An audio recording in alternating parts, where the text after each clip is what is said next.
I'm Adele London. I am a Wolfpack graduate, Loyola, class of 1990. Had to put that plug in. I work with I'm the Director of Business Development at the Good Work Network. We are a local nonprofit. We are a small business resource center. We are where you would go before you would go to a lender to kind of do that proof of concept and kind of get your back office assistance, back office together, things like that. We do a plethora of services from business planning. We have an entrepreneurship institute where we can help you with your market research, helping you to that first stage when you're just getting organized and what's the first, second, and third steps. We also do help with capital access as well. We work with a number of small business lenders, banks, as well as alternative lenders like SECO and ASI, and we can help you to get ready to go to bank. There's a lot of the before I'm going, I need money. There's the back office, that is our strong suit, because businesses we have found that do not go under for lack of a good idea. And from the energy in this audience, I'm sure you all have a lot of great ideas. But getting that business plan, getting a strong financials and back office in place is essential to really being successful in business. And that's what Good Work Network, what we can do with you. Thank you, and I want to thank Loyola and our friends at Good Work Networks for bringing us all together again this year. The Small Business Development Center is a nationwide program funded by the Small Business Administration. In Louisiana, we are also funded through the Louisiana Economic Development, and locally through our host universities, Loyola being one and SUNO being the other. That's probably information that you could care less about, but I'm required to put in our promotions. Our principal office is on the 4th floor of the UNO Jefferson Campus building on North Causeway. We serve a 7-parish region. We've been serving the New Orleans community since 1983, which is before most of you were born, but that's okay. Come and visit your grandmother, and we're going to be available. This is what we do year-round. We're not just an SBA disaster center. We are results-oriented. Our clients generally see a greater increase in their sales as well as employment than the average Louisiana business. Since August of 2005, we've provided over 55,000 hours of counseling free to over 5,500 small businesses. We work with our local lenders, with SEDCO and ASI, we have for years. Other micro lenders, our regional commercial banks, and it's important that you understand that all banks are not created equal. We will help match you with the best lender, the best resources, as well as helping to put your package together. I don't know, maybe there's people in the room that are independently wealthy, but most of the people that we work with need to have some outside financing to make their projects work. And so we help to put together all the documents that are in that loan package. We make sure that the numbers work before you sit down with the lender, because you can write a beautiful business plan, but all the words, all the pretty words won't help if the numbers aren't working. Speaking of lenders and financing, again, our SBDC clients have generated over $70 million in capital formation since August of '05. We maintain a team of culturally diverse business counselors who are experienced professionals in various industry areas and different disciplines. We work by appointment only, so when you visit our website, or you can call our office at 504-831-3730 to get an appointment. We suggest to our clients and our prospective clients who are either existing small businesses or entrepreneurs and prospective small business owners that you get started with your engagement with us by attending some of our seminars. We have free and low-cost seminars. that provide a really intensive look, provide the tools so that you can get started writing your business plan. Oh yeah, you gotta write a business plan. Getting your finances in order, understanding the different ways that you can form and register your business and what the tax implications are. Do you want to go off as a sole proprietor doing business as Johnny on the spot? Does that work for you? Do you want to form an LLC? That's a limited liability company is one of the easiest, simplest, fastest ways to go. But what's that going to mean to you? If you decide that you and several partners together, you have some investors and you're going to form a corporation, then how do you value your stock? Who you include as your shareholders and what are the legal implications? And we can help you with all of that. We also have one that is the 5 steps to secure financing, which we suggest that everyone attend. And these cost $30, $35. And you get a lot of materials, a lot of information, a lot of your questions will be answered, and we can then help you understand what needs to be done before you go talk to the lender. You know, if you're banking, oh, I shouldn't say that. Never mind. Local lenders are much more amenable to lending to small businesses than some of the larger national brands. But we can help you make that match. And although you're right now at the point of starting your business, and we want you to also plan to stay in business. What a unique notion, huh?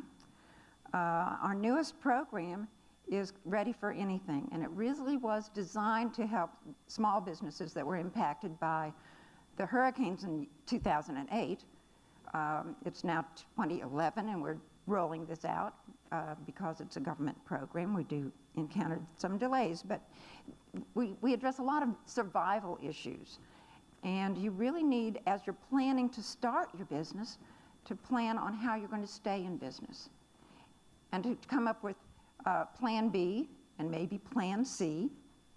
You know, we always think Plan B is our exit strategy in case things don't work, but what if you are successful beyond your wildest dream? That could happen. How do you manage that growth? You know, that can be a crushing responsibility, one that we would love to have, right? But still, you need to have some way of managing that growth, and we can help you with those kinds of issues. We can also deal with business risk management. If you're going to be buying equipment, if you're going to be having assets, how do you protect those assets? If you're going to have employees, what is your obligation to your employees? How do you protect them? How do you keep them? We can also help you with marketing, with innovation, website design, and all of the latest in social media, which they're gradually dragging me into. I'm on Facebook. I'm LinkedIn. I don't Twitter. But no, I don't tweet. No. But call us. Visit our website. There's a lot of information for free just there on the website as well. And I encourage you all to talk to us. I have some flyers and brochures and my business card in the hall upstairs. Please feel free to help yourselves. Sure. Yes, yes. How to form and register your business. It's coming up soon. It's the first half of February, I'm thinking, but I'm not sure the date. We'll post that information. So you guys remember when Scott Whitaker came over from Stone Pigment, he was talking about organizational for your band or for your business. And so that's what this is about. That seminar is a 3-hour seminar about that particular thing. So thanks very much. Okay. Oh, okay. Yes. Again, I'd like to echo Good Work Network for inviting us and Loyola to host this event. Pretty much, you all know about banking, and you probably want to know what is a credit union and what are our purpose and missions. In terms of a credit union is not-for-profit. We are a not-for-profit community development financial institution, which means that any profits that are made or invested back into the communities that we service. And the credit union it's pretty much owned by its members, and it's governed by a volunteer board. And the credit union is also dedicated to the credit union philosophy of people helping people rather than paying profits to stockholders. Credit unions return earnings to members in a form of dividends, and how we improved our member services.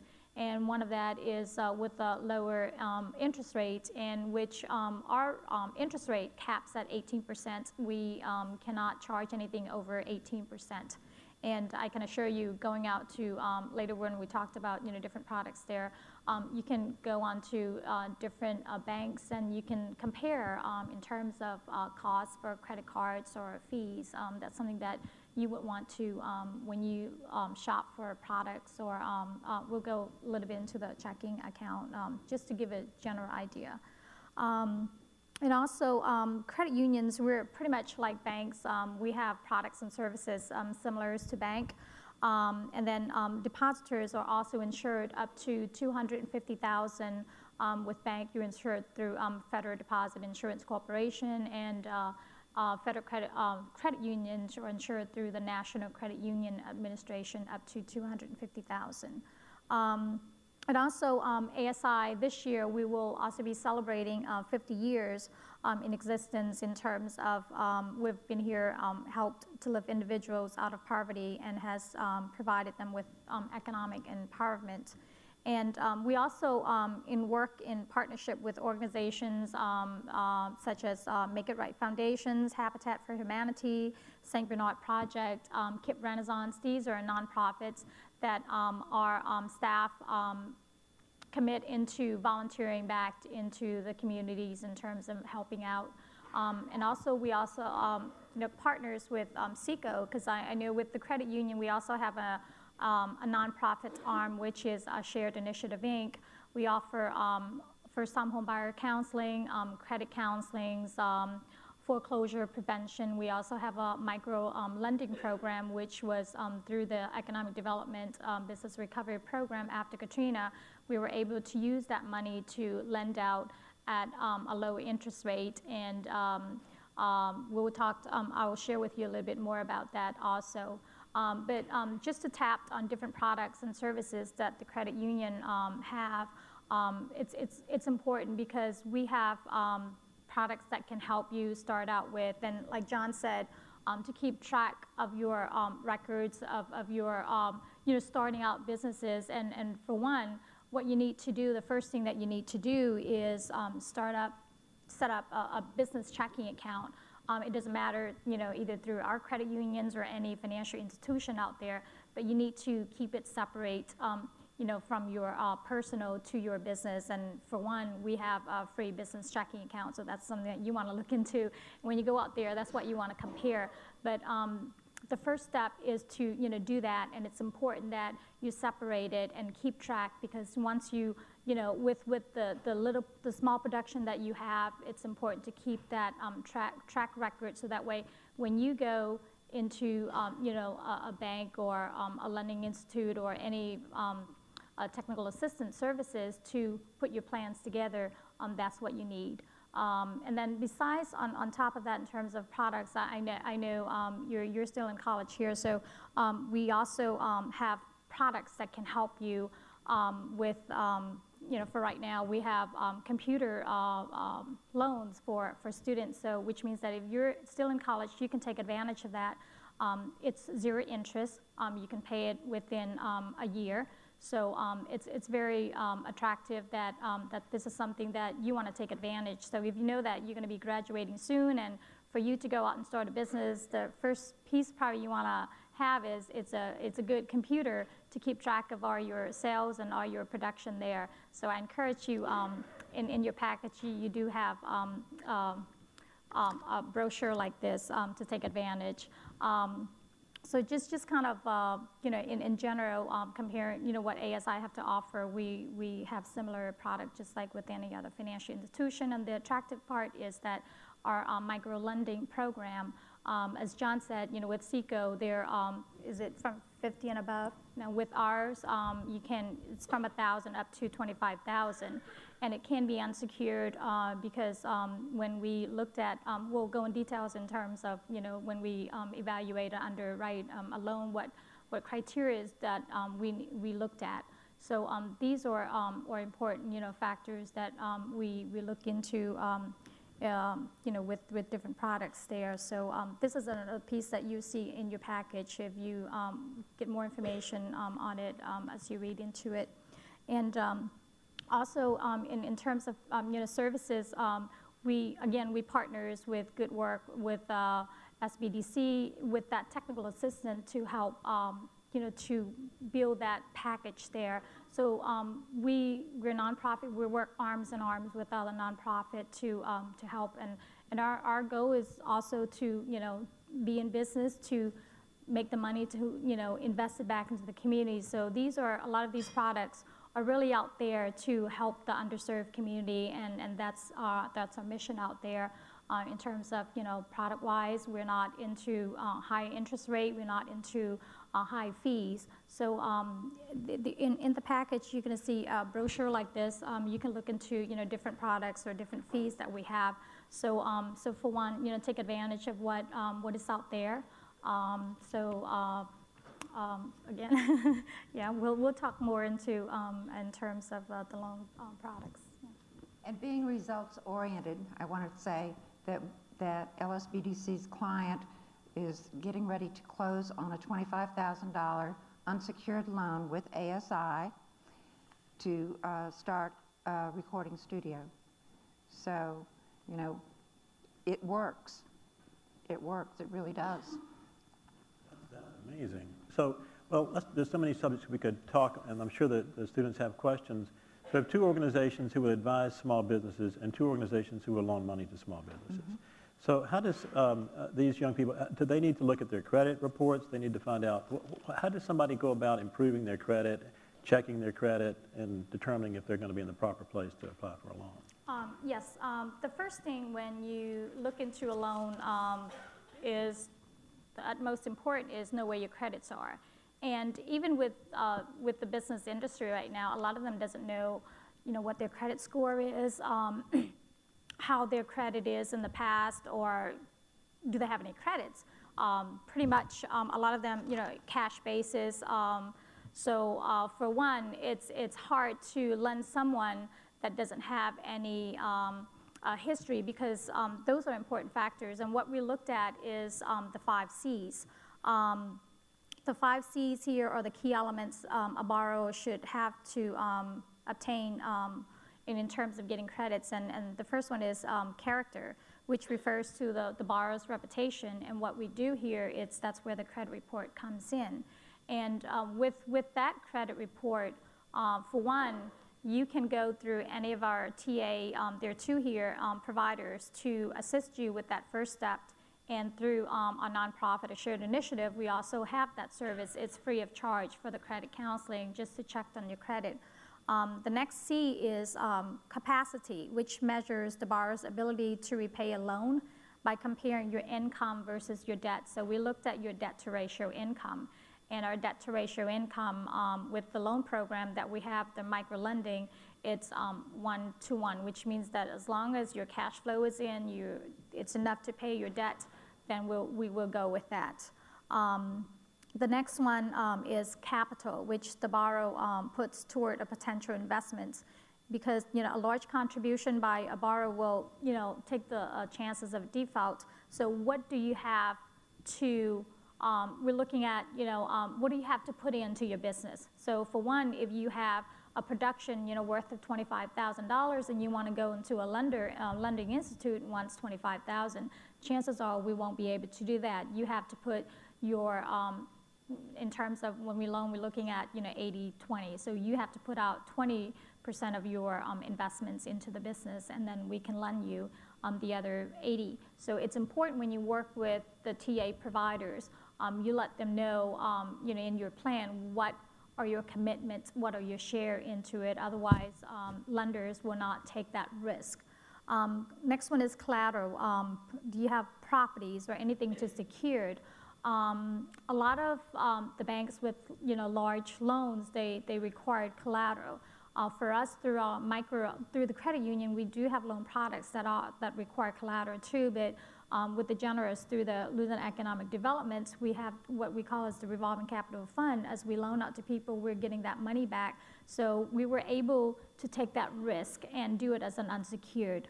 But then when you look at, like Jerry was saying, if your business expand there and you want to go further, what do you have for collateral when you have to use those large loans type? They will look into collaterals, but some of the programs we have do not require collateral. And a lot of financial institutions, when you don't have collateral, you have to pay at a higher interest rate. So that's the difference with collaterals and uncollateral loan also. I would say there are 3 credit reporting agencies. You can go to annualcreditreport.com. You don't need to, if you're really serious and you're really, really looking to sit down with the lender, then you need to pull all 3 scores. But on any given day, you can pull one from any agency. It doesn't affect your credit. It's not an inquiry, and it's free. Or at least the report is free, and you have to pay for the score. Right. But it's like $7.95 or $9.95 to get the full report and your score. Word of caution. You know those kids that sing the little songs about freecreditreport.com? Okay, you know that this isn't real.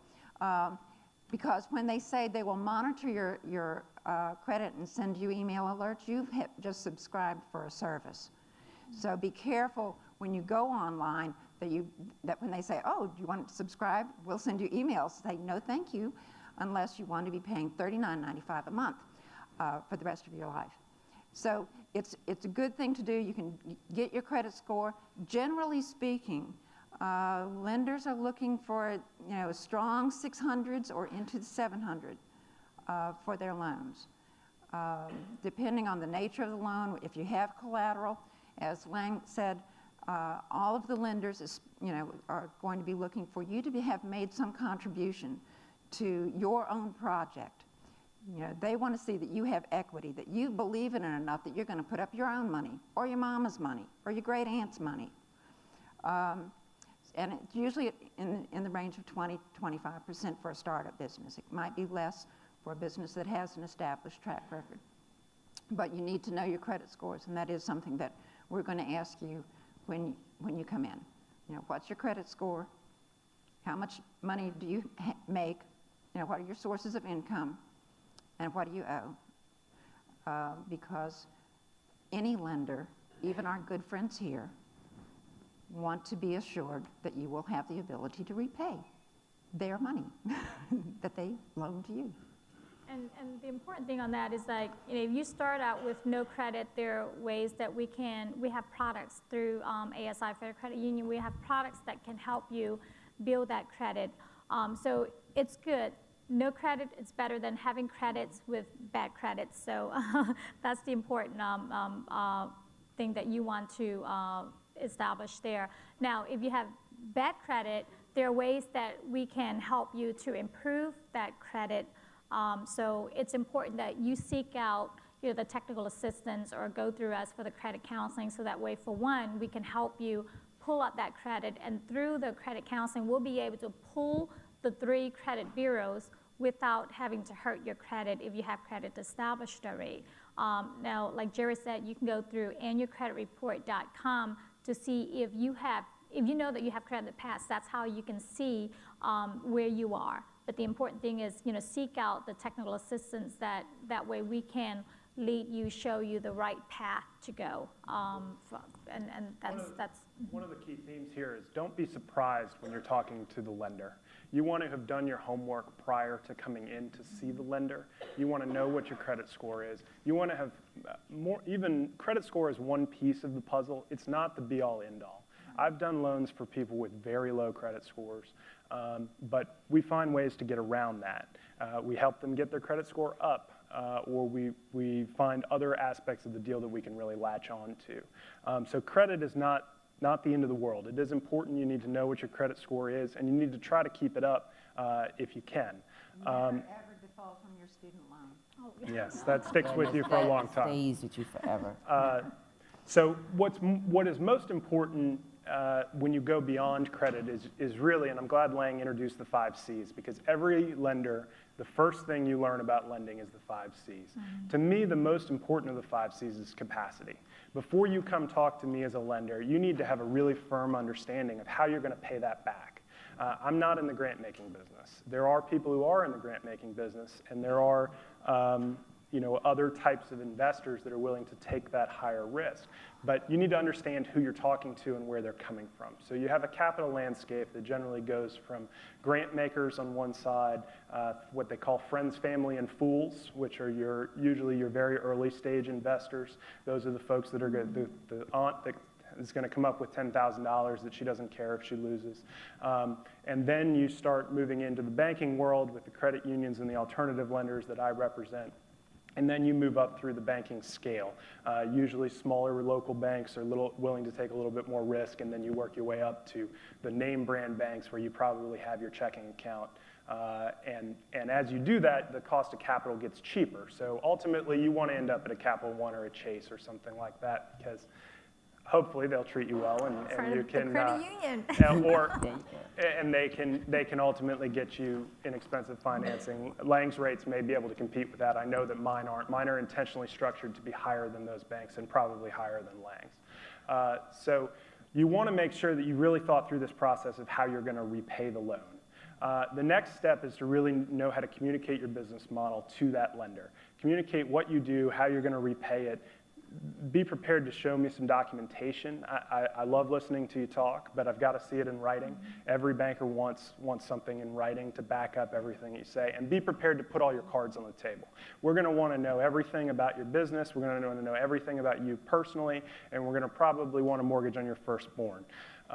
You need to be prepared to go that extra mile when you walk in, because as Jerry alluded to, if you haven't bet the farm on this, why are you taking my money to do it? And so you've got to really believe and show that you believe. Last piece is a little story about character. A lot of character is judged by how well you know your lender. Someone in a similar panel setting where I was in the audience once said that you need to have, if you're going to be a business owner, you need to have several best friends. One is your banker, one is your accountant, and one is your lawyer. You need to know all of those people by their first name. That's how you develop a relationship. You have people watch you over time, watch you grow, watch you get to the point where you are fundable.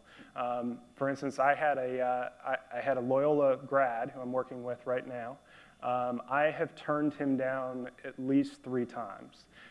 And I just this last week finally approved a loan for him, which is great. That individual had persistence. He stuck with me. I'd say, no, I'm sorry, I can't do this. And he'd say, well, I'll talk to you in 6 months.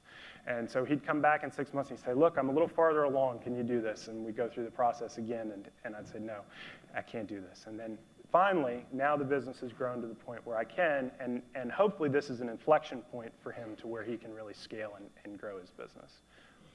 And I think that that's important. What John said, relationship, it's important, and that's how we see our members too. If you are a member of the credit union, you haven't defaulted your loan versus someone that's just coming in, wanted to borrow a loan. So that relationship, it's very important. So the first connection is to establish your relationship with the bank, with the credit unions, to build that capacity up. So. Yeah. I just wanted to add about going back to the credit piece. At Good Work, that is the very first step with us. When you come in the door, we're going to send you to credit counseling, regardless of the business. And we usually use Capital Access Project, which is one of our partner agencies, and they will do what we call a credit action plan. Because most people, if you say improve your credit, what does that mean? How to do that?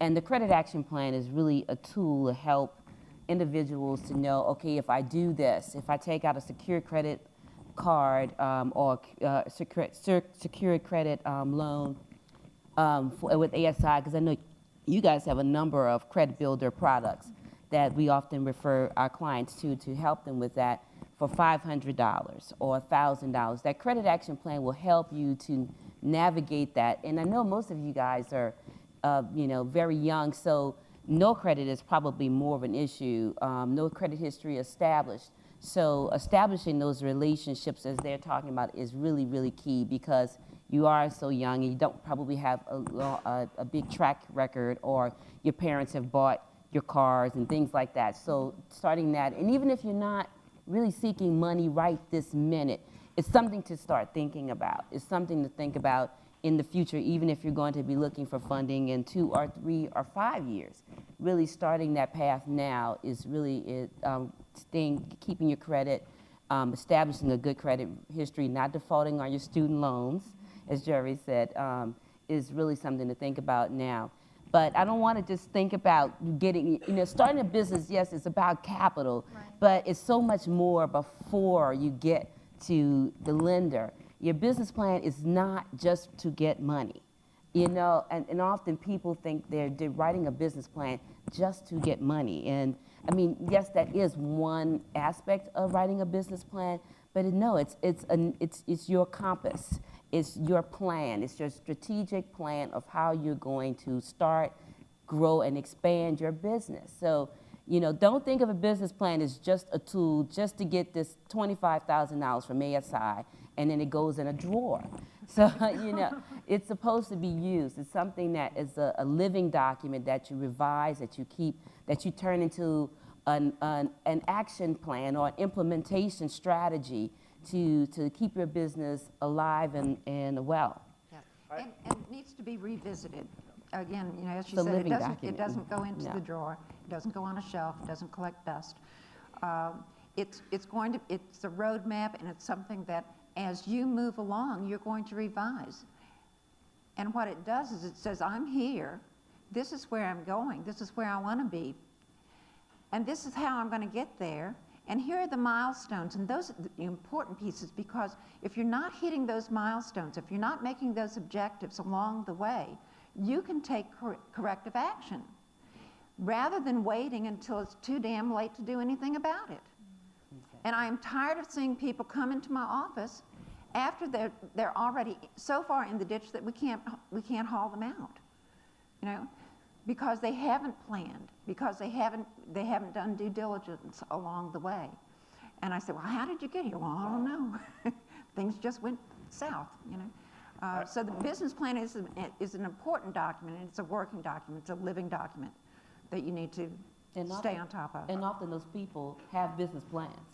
They just didn't. They just never looked at them again. So I would add that you need to internalize the business plan. So the business plan is not just an exercise that you write. It really does need to be your guiding light. When you bring me a business plan, I'm going to set the business plan on the desk, and I'm going to look at you and I'm going to say, tell me what's in here. Tell me what you're doing. And if you don't know the ins and outs of what your milestones are, what your success metrics are, where do you want to be in 3 months, where do you want to be in 6 months, where do you want to be tomorrow?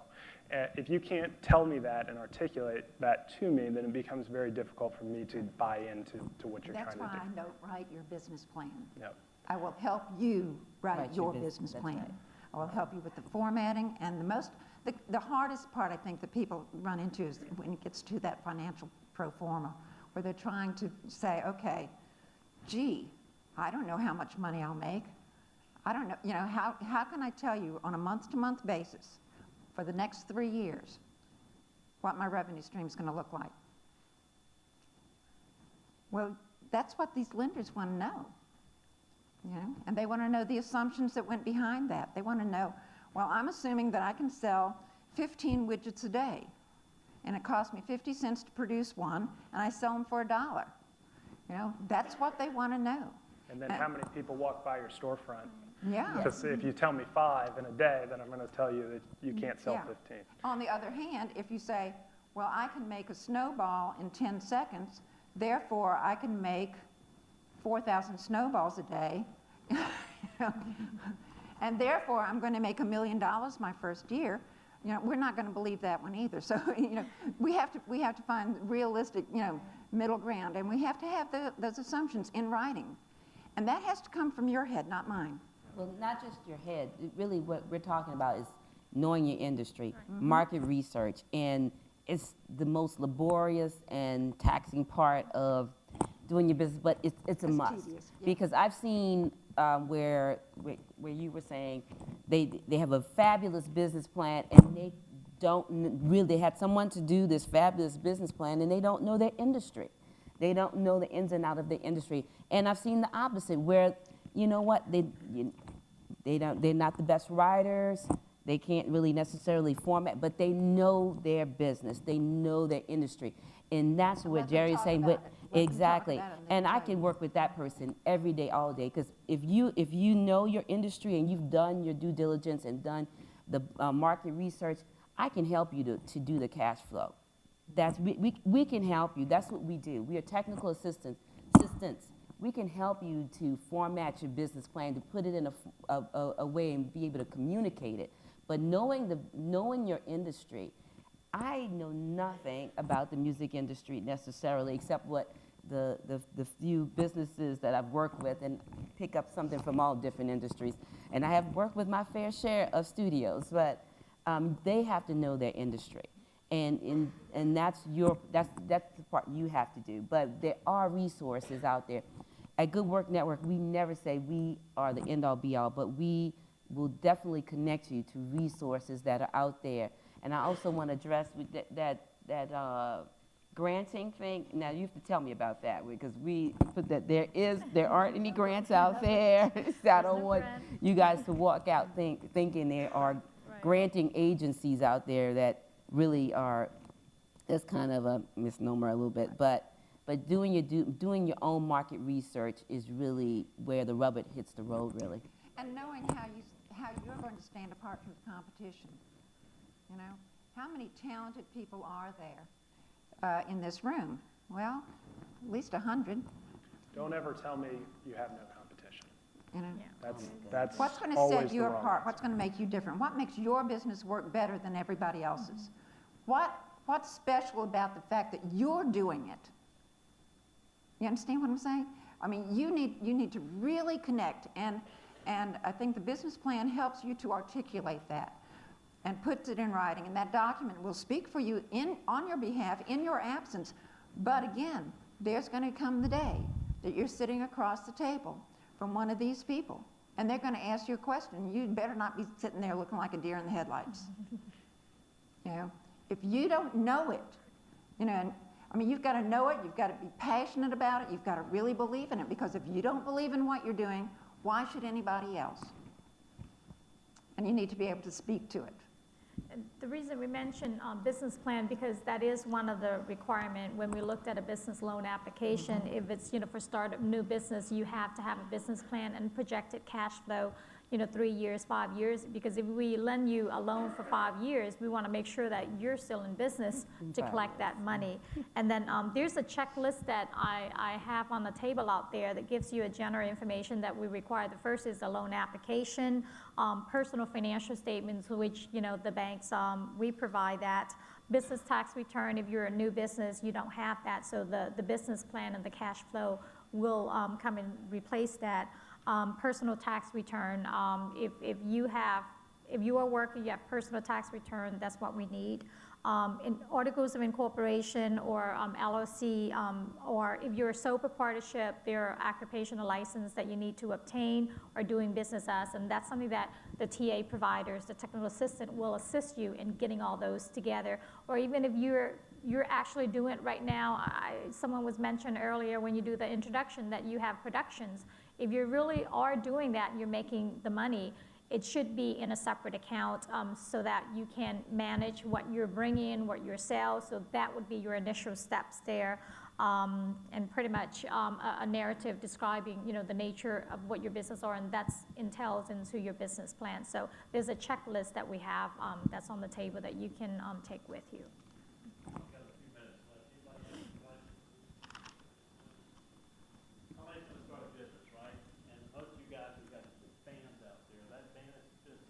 Mm-hmm. So if you're going to make it as a man, you've got to make it as a business. Here's your answer. You've got people that are going to tell you how to structure that, and people that tell you how you can borrow money.